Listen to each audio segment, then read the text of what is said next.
कि बुद्धि जो है वो मन को कंट्रोल करती है। अगर बुद्धि निश्चय कर ले कि संसार मेरा नहीं है, संसार में सुख नहीं है, मन को संसार से हटाने में एक क्षण नहीं लगेगा, तुरंत हटेगा। कैसे?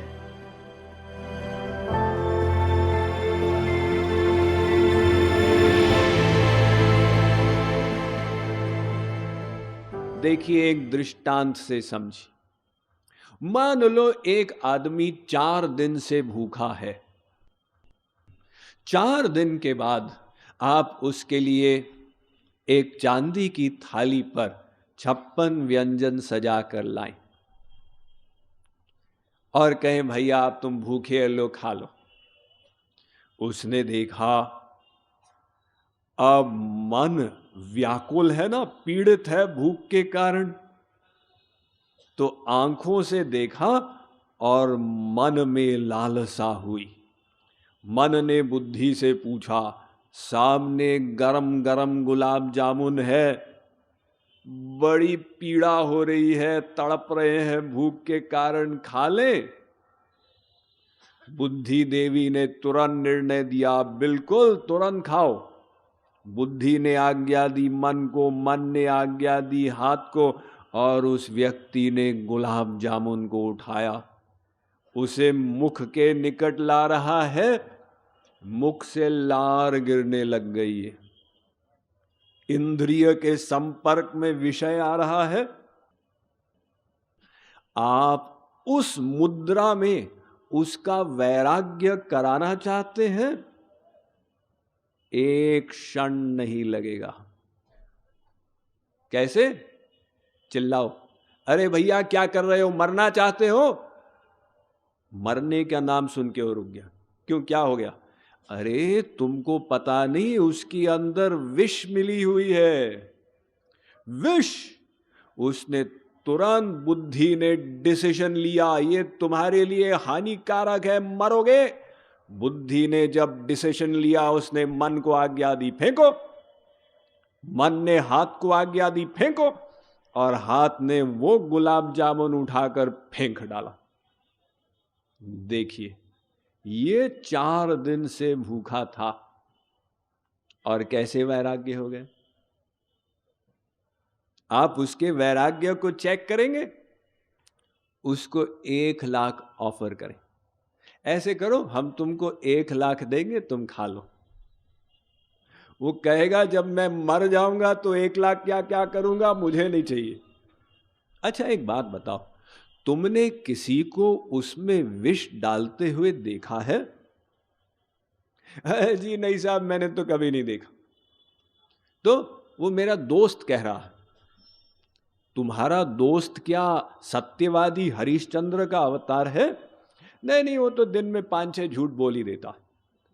ऐसे दोस्त के एक वाक्य पर इतना बड़ा विश्वास कर लिया कि 4 दिन से भूखा आदमी, और उसको उस गुलाब जामुन से वैराग्य हो गया।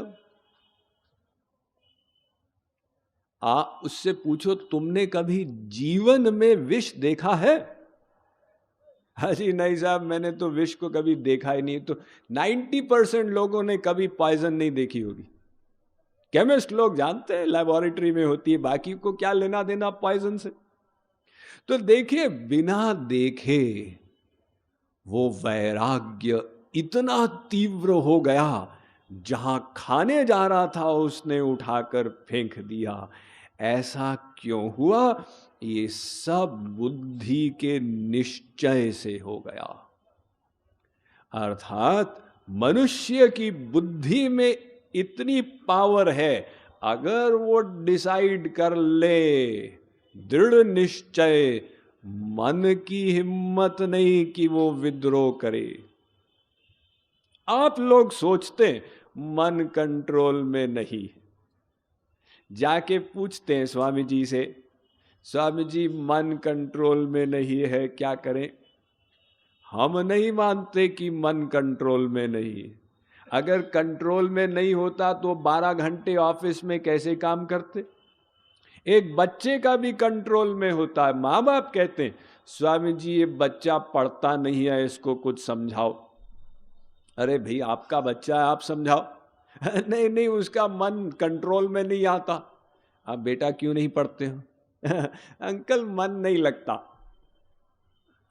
वो साल भर मटर गश्ती करता है लड़का, लेकिन जब फाइनल एग्जाम परीक्षा का समय आया तो बिल्कुल मन को एकाग्र करके बैठ के उत्तर देने लगा। अब वो कहीं खिड़की से बाहर कुछ नहीं देखता, एग्जामिनेशन पेपर है सामने, वो उत्तर देता चला जा रहा है। ये एकाग्रता कहां से आई? क्योंकि बुद्धि ने डिसाइड कर लिया ये 3 घंटे बहुत इंपॉर्टेंट है। अब मनीराम अगर लापरवाही की तो पूरा साल गवा दोगे।